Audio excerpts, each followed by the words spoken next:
today's video, magluluto tayo ng aming ulam ng aking cousin. Hey guys!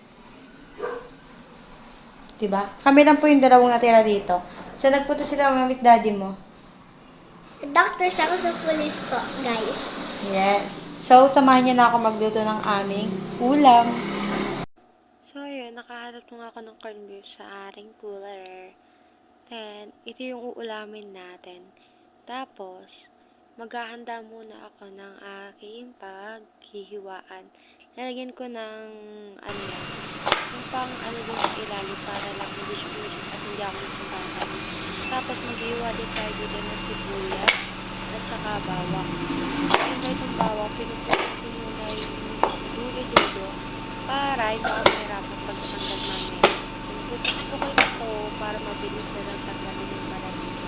Tapos, isihiwain ko ito na mabilis na para mabilis maluto. Ano ba itong galing ko? Ay, panalitan ko. Yan ang kinakalabay. Ganyan ang paghihiwa ko ng bawang.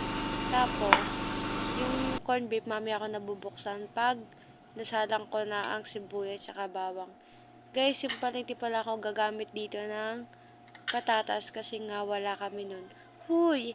Tapos, kasunod, dilagyan ko na to ng mantika, then itong bawang. Sinunod ko na rin itong bawang. Then, haluin ko to hanggang sa mag-brown at mag-amoy ito. So guys, antayin lang natin to medyo brown or kahit ano, basta malutoy lang yung bawang. Para yung umaamoy-amoy na siya, ganun. Para dun lumabas talaga yung sarap! Sinunod ko na nga din tong bawang at syempre, katulad nga na sinabi ko, dapat ito yung feel ko na amoy ko na ang sarap. Tapos ito, binubuksan ko na tong corned beef. Then, ito nga ang nangyari. Sige, oh. Guys, ang hirap. Yun. Ito na. Tapos, ito, nilagay ko na nga yung corned beef para naman maluto at makakain na rin kami. Tapos yan, aantayin lang po natin yung maluto para mas masarap. Tapos, ito, antayin ko lang yung magpula hanggang sa maluto. So, kailangan pala dito guys, gusto nung tita ko na yung medyo tuyo-tuyo na talaga siya. At yung medyo red na siya ganun. Hindi ko na siya nilagyan ng patatas kasi nga, tawag dito wala kang patatas. Yun lang yun. So, nalagyan natin siya ng konting gagamit ng toyo. Katulad ng iyong girlfriend. Panis. Girlfriend mong toyo, Okay na. Konti lang din.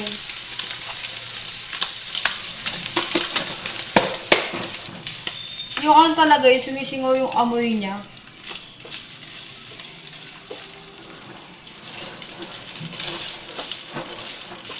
Yan ako talaga yung bawang kasi nga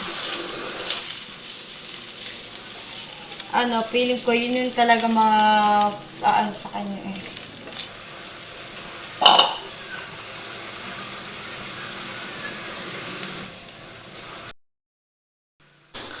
Dito isasalin ko na rin ang aking nilutong corned beef.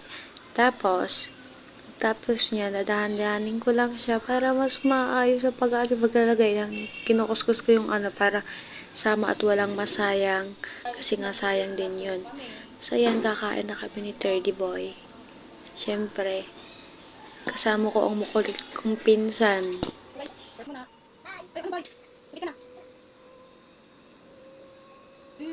Naluto ko? Pwede na ako may magluto eh. Magkain ka na. Dati ba ulit ko lang hindi makain? Oh, pakain na lang. Pinakain mo. Ako na nga. Ganito lang ako ha. Ganda. Pindit. Bumata. Pwede naman eh.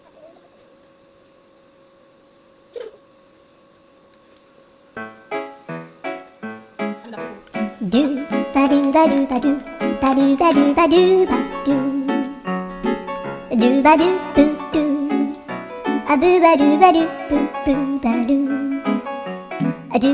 a do ba do ba do a do ba do ba do do do Aruba-duba-doo. Aruba-duba-duba-duba. So guys, ayun, magdadaig na nga tayo ng ating mga pinagkainan para naman malinis ang ating mga pinggan na ating kakainan. Tapos guys, ayun na nga. Magsisipag-sipagan lang tayo dito for today's video. Huy, sipag-sipagan yan. Guys, nag-joke lang siya. Nag-joke lang siya na kunwari masipag, ganyan-ganyan. Huy, kunwari. Pero ang totoo talaga yan guys, kailangan po talaga natin ng malinis na pinggan at malinis na paglulutuan para sa ating pagkain, para hindi sumakit ang ating tiyan. Then, guys, ayan, itataob natin yan para mas maayos ang ating kakainan talaga naman. Then yan, antayin ko na lang talagang matapos yan. Kakantahan ko muna kayo. Heto na naman tayo, nagdadayag muli. Panis, charis. So guys, ito magpapaalam na nga kami kasi nga matutulog na doon sa Teleboy. Bye-bye!